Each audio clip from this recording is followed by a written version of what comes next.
AVM ஸ்டோரில் AVM masala தயாரிக்கிறதுக்காக இன்றைக்கி குழம்பு மிளகாத்தூள் தான் தயாரிக்க போகிறோம். அதுக்காக தான் கொத்தமல்லி வறுத்துட்ருக்குறோம்.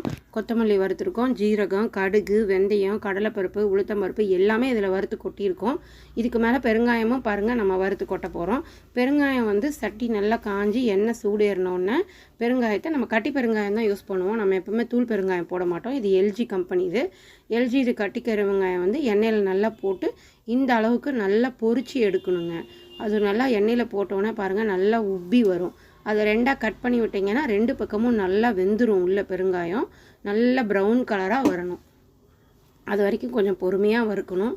பாருங்கள், இந்த கலர் வந்தவுடனே நம்ம எடுத்து கொத்தமல்லியில் போடணும். இதை ஆறினவுடனே இது கூட மிளகாயும் கருவேப்பிலையும் போட்டு அரைச்சிட வேண்டியது தான். இதை அரைச்சோம்னா நம்ம குழம்பு மிளகாத்தூள் ரெடி ஆகிடும். எல்லா குழம்புக்கும் இதை யூஸ் பண்ணிக்கலாம். ஏவிஎம் குழம்பு மிளகாத்தூள் வேணுங்கிறவங்க வாட்ஸ்அப்பில் ஆர்டர் பண்ணுங்கள். நம்ம சேனலை சப்ஸ்கிரைப் பண்ணுங்கள். நன்றி.